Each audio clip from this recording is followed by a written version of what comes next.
매주 수요일이죠. 지금 벌어지고 있는 사건들 또 논란의 사건들 두 전문가와 함께 파헤쳐 보겠습니다. 사건의 지배자들 추적 20분 김은배 전 서울경찰청 국제범죄수사팀장 박지훈 변호사 나오셨습니다. 안녕하십니까? 안녕하십니까? 오늘도 사건 3-4가지 정도 샅샅이 파헤쳐 보겠습니다. 첫 번째 사건 제목은 윤문식 씨 대상과 이런 싸가지 없이 버스 안에서 기사에게 욕설을 퍼붓고 난동을 부리는 승객. 또 나왔네요. 이 버스 기사한테 욕하고 때리고 뭐 이런 일들 왕왕 있는데 이번에도 뭐 비슷한 상황이었나 봅니다. 그렇습니다. 18일 KBS 보도한 건데요. 예. 9일날 세종시하는 버스에서 일어난 일인데요. 영상 나오네요. 예, 나오죠.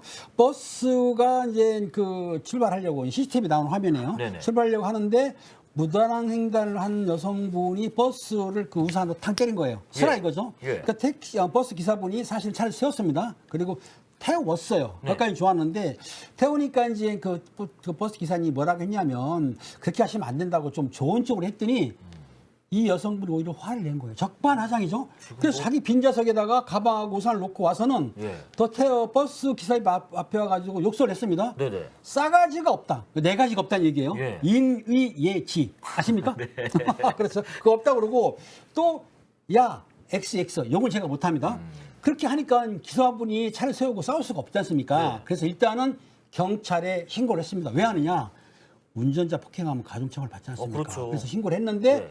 신고를 한 거를 알고는 저 여성분이 더욱 난동을 부렸다는 거예요. 넓어서. 반성하고 잘못했다고 해야 되는데도 불구하고 오히려 더 화를 내고 욕설을 막 시작한 거예요. 그래서 이 분란이 됐던 거죠. 욕설까지는 들려줄 수 없지만은 그 영상을 저희가 한번 보고 말씀 네네. 이어가볼게요. 한번 틀어주시죠.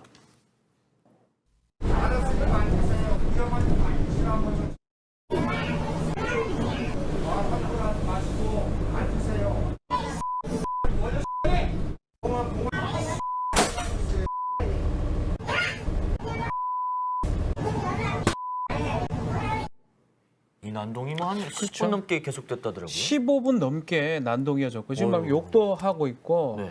뭐 직접 폭행은 아니지만 기물 파손 행위 비슷한 행동들도 하고 있습니다. 예. 계속 이렇게 반복이 되니까 결국 경찰에 신고가 됐고요. 경찰이 온 이후에야 진정이 됐다고 합니다. 뭐 진정이 된 게 아니고 경찰이 제지를 시켰겠죠. 네네네. 사실 이제 위험한 게 옆에 예. 지금 승객들이 있습니다. 예. 이 운전자가 운전을 하는 과정에서 폭행을 하면 왜 특가법상 가중처벌하냐면 다른 승객이 큰 위험에 빠질 수가 있습니다. 예. 저것을 막는 과정에서 잘못 또 운행을 하게 되면 큰 사고가 일어날 수 있잖아요. 예. 그러다 보니까 더 중하게 처벌을 하는 거거든요. 근데 이제 저 여성 같은 경우는 네. 본인이 지금 저렇게 때려서 본인이 저래 탑승을 하면 안 되잖아요. 팔을 뭐 또 본인이 또 그렇게 와서 욕설을 하고 예. 또 내려라고 기물을 파손하고 하는 모습이 사실은 바람직한 모습이라고 보기는 어렵겠죠. 그렇습니다. 아이고 무섭다 하시고 배둥둥님 어이가 없네. 민들레님 요즘 참 이상한 사람들 너무 많다. 여왕 납시였네 하시고요. 버스 안에 저런 인간이 다 있대 어휴 하시고요. 그래도 기사님이 상당히 침착하게 대응한 거죠. 같이 싸우지 않고. 그렇습니다. 저 여성분이 저 우산을 집어 던지고 욕설을 하는데 기사분이 같이 맞대응하다가는 시민들의 안전이 위험하잖아요. 그렇죠. 그러니까 핸들 막 꺾일 수도 있고요. 차를 세우고 바로 이제 그분이 침착하게 대응했고 같이 싸우면 커지니까 싸움을 안 했어요. 네. 안고 신고를 하셨는데 어찌됐든 간에 경찰에서는 아직 입건을 안 했다고 합니다. 네네. 근데 고소하게 되면 아까 말했듯이 운전자 폭행, 예. 또 욕했으니까는 모욕죄 가능하고요. 모욕, 예. 협박죄, 예. 또 명예훼손도 가능한데 업무방해도 가능할까요? 네. 어떤 여러 가지를 할 수 있는데 아직은 입건 안 했다는 얘기는 네. 조사 중인 거고 아마 제가 보기에는 저분이 저렇게 행동했다 그러면은 좀 더 무겁게 처벌받을 것 같습니다. 뭐 근데 저런 행동하시는 분들 잘 살펴보면 처음이 아닌 분도 꽤 있더라고요. 그렇죠.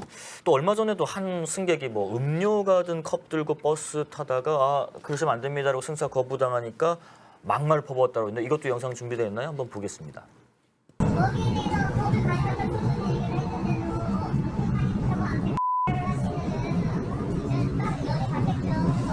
어디서 가시자고요. 그러니까 누가 잘못했는지 한번 확인해 보시자고요. 어디 반말이야 지금? 이거 타지 말라는 법적인 근거를 얘기해 주세요. 법적인 근거를 얘기해 주시라고요. 그러니까 똑바로 알고 제가 가이드를 하라고요. 똑바로 알고. 아저씨, 버스는 음식 아니 그때 줄에 치면 나와요. 문제 타고 따리세요. 아, 왜 그러세요? 네, 진짜. 음식물을 다 가지고 취식물을 가지고 탑승을 했을 때 네. 승차를 거부할 수 있어요. 예, 예. 서울시 조례 지금 조례가 돼 있거든요. 예, 예. 그거에 따라서 뭐 음료수를 들고 이제 났던 20대 사람한테 뭐 아저씨 운전기사죠. 예. 내려라 아니면 그걸 버려라라고 하니까 지금 본인이 계속 법적 근거를 대라. 네. 법을 내가 더 많이 안다 이런 얘기를 한 겁니다. 근데 사실은 뭐 저도 변호사지만. 변호사가 밖에 나가서 무슨 법 얘기 잘 안 하거든요. 필요할 때 하는 거지. 길가 돌아다니면서 법률 몇 조, 형법 몇 조, 뭐 민법 몇 조 그런 사람 다 대다수 예. 거짓말입니다. 뭐 예. 이분도 제가 막 알지는 못하지만 예. 이 사람도 법률을 뭐 공부한 사람 아닐 거예요. 아유, 왜냐하면 기본 중에 기본이거든요. 그럼요. 조례가 지금 돼 있어요.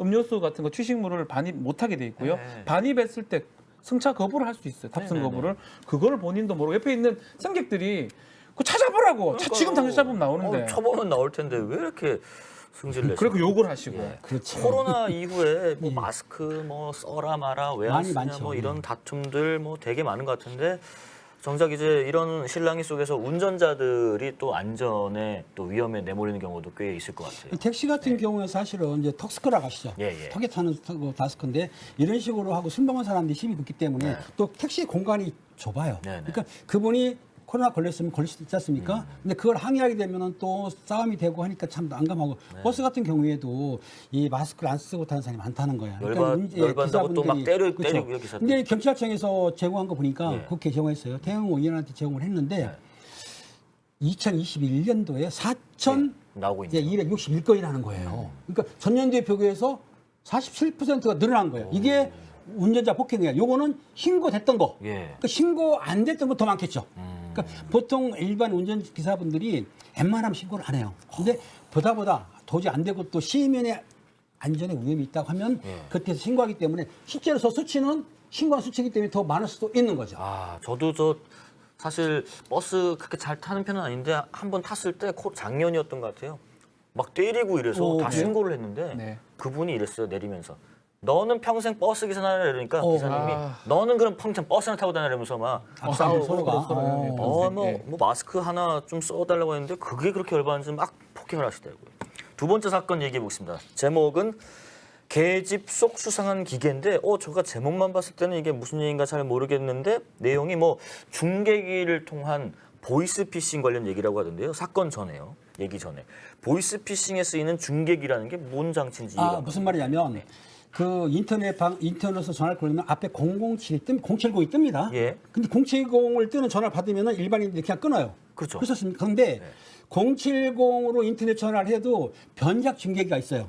아. 그게 통해서 010으로 070 번호를 변작시키는 거예요. 아, 변화시켜버려요. 그런 게 있어요? 그러니까는 저 변작 중계기를 사용하게 되면은 070이 일반 전화 받을 때 010으로 뜨니까 사람들이 그럼 의심 없이 받죠. 받는 거다. 네. 이 중계기를 사용했다는 얘기입니다. 아, 근데 이 보이스피싱에 네. 쓰인다는 바로 이 중계기가 예. 뭐 어디서 나왔던 황당한 장소에 그렇죠. 나왔나 매우 중요합니다. 네. 보이스피싱하기에는 070으로 보이스피싱 못합니다. 못하죠. 010으로 만들어주는 이런 변작기인데 중계기인데 네. 이 중계기를 최근에 이제 특별 단속을 하다 보니까 한 9,600여 개를 수거를 했습니다. 그래서 보이스피싱 범죄도 많이 줄었는데 네. 중요한 건 지금 나오고 있습니다. 저 개집에 숨겨둔 거예요. 중계기를요? 예, 개하고 같이 있으라고.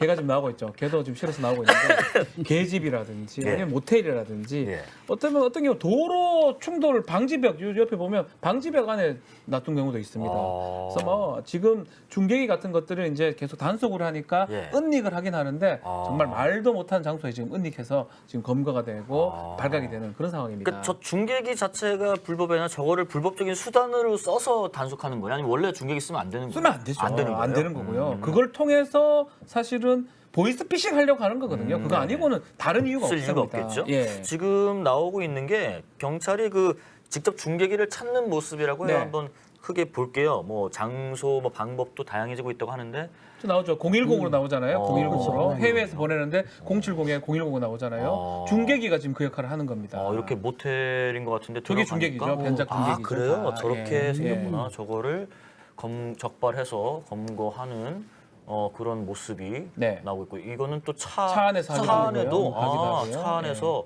하긴 뭐 계집도 여기 숨기는데 있죠? 중계기요. 엄청 많네요. 중계기. 네. 저런 그냥 일반 스마트폰 인 것 같은데 중계기 네. 적발하는 모습, 단속하는 모습들 나오고 있습니다. 하여튼 뭐 차량, 뭐 계집, 뭐 모텔, 뭐 등등 있다고 하는데 이게 숨기면 다 걸리다 보니까 뭐 이제는 인간 중계. 뭐 인간이 자체가 중계기는 아니고 중계기를 들고 다니는 거죠.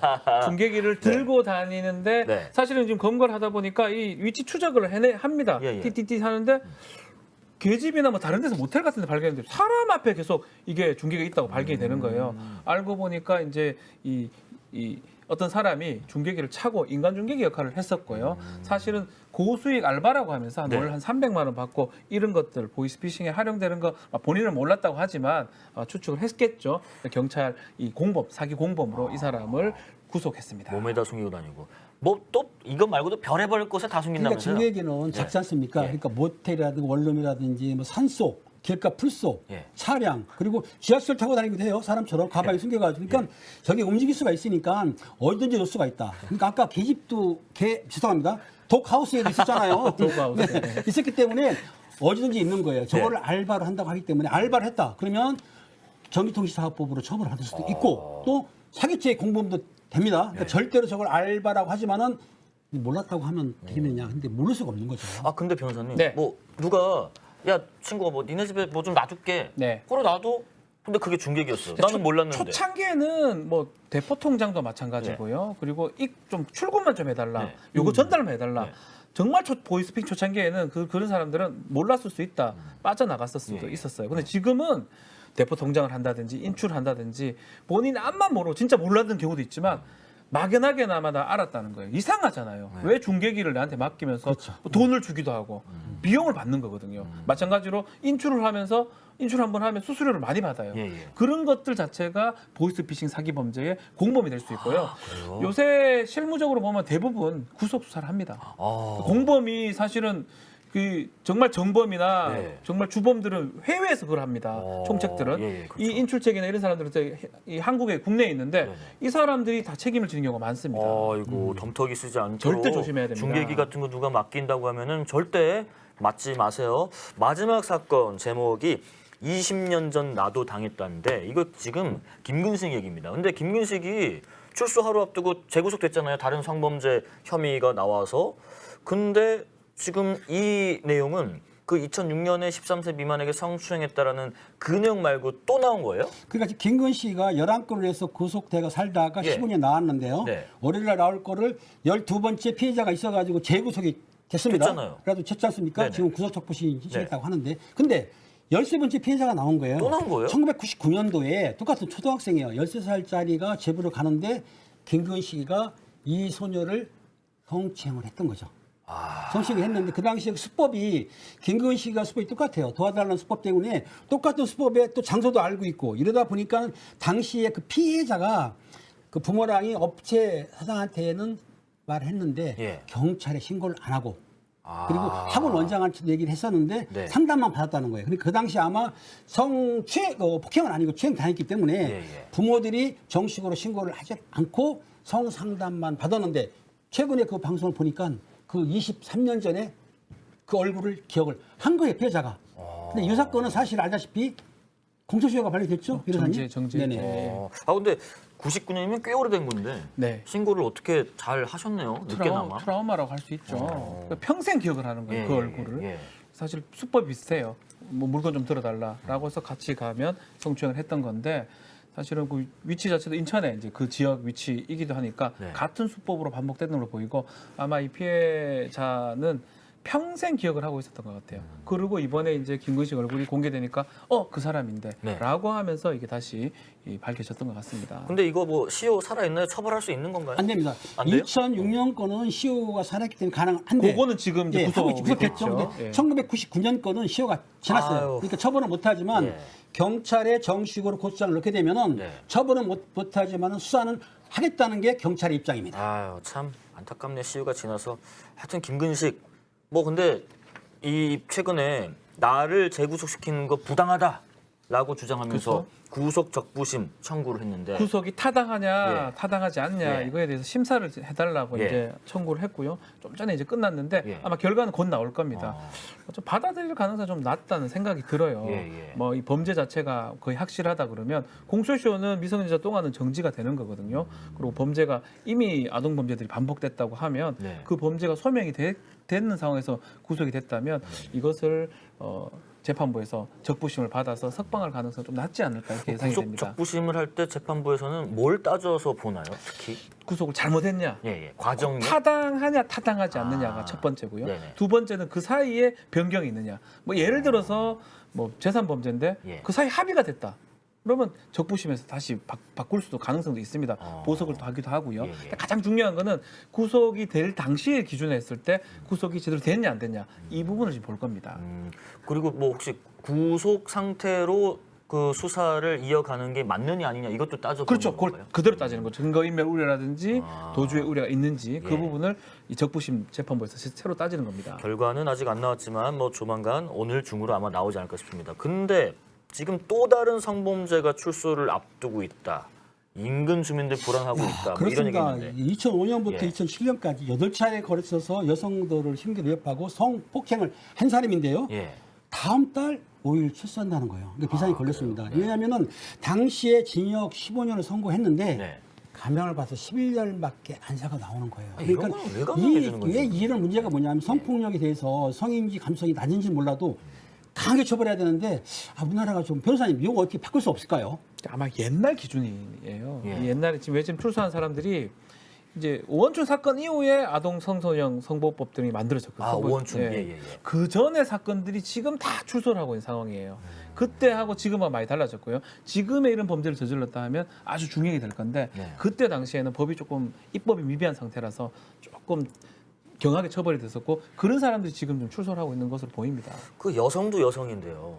아동 여성 성범죄 저지르는 사람들은 뭐 좀 조사해 보시거나 그렇죠. 변호해 상담해 보셨을 그렇죠. 때 뭐 좀 특징이 있나요? 그런 사람들은? 그러니까 그 사람들이 약간 자기 자존심 낮은 뿐만 아니라 좀 약한 분들이 무슨 말이냐면 자기가 여성을 쉽게 자기 손아귀에 쥘 수 있는 사람을 대상으로 해서 하기 때문에 그러는 사람들은 좀 일반인들하고는 좀 틀린 생각 갖고 있는데 변호사님 네, 같은 경우는 저도 뭐 지금 그 사건들 해보면 생각보다 왜소한 사람들이 꽤 많은 것 같아요. 저희가 이제 강간이나 뭐 성범죄하는 사람들은 되게 우락부락할 것처럼 보이는데 제가 이제 느끼기에는 뭐 편견일 수도 있지만 되게 왜소하거나 조금 이렇게 그런 사람들이 약해 보이는 사람들이 범죄를 저지르기 때문에 좀 피해자들한테 좀 드리고 싶은 말씀은 구별이 없다. 근데 저 그렇죠. 사람은 괜찮을 거다. 이렇게 하면 안 된다라는 생각이 많이 들더라고요. 제가 사건 처리를 하면서.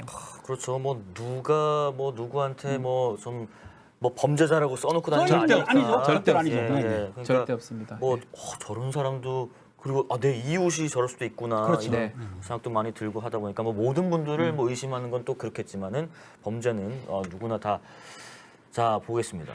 성범죄자들 각종 모든 범죄자들 사형제도 사형제도 얘기 또 나오네요. 사형제도 정도로 애들 상대로 나쁜 짓 하는 건 한 2000년대 2000년 때리라. 형을 더 무겁게 2000년 해달라. 때리라. 형을 더 무겁게 미국 해달라. 같은 경우 그렇죠. 예. 미국 같은 경우는 합산주의거든요. 예, 만 년도 있습니다. 뭐 300년 예. 형 뭐 내리고 예, 그래요. 만 년도 있습니다. 진짜로. 예. 우리나라 좀 처벌이 좀 약하다는 얘기 좀 하고요. 김근식이 누군데요? 김근식 지금 외국에 계신 분인 것 같은데 성범죄자로 최근에 재구속된 네. 사람입니다. 초등학생을 건드린 악마다라고 렐라디오 분이 말씀하시고요. 아까 그 중계기가 좀 재밌었는데 개 중계기, 개집에다 맡기나 이런 얘기도 하십니다. 하여튼 지금 또 한 분이 마지막으로 가장 보호가 필요한 어린 아이들만 괴롭히는 괴물 같은 사람, 무서운 벌을 내리자 이런 얘기까지 해주십니다.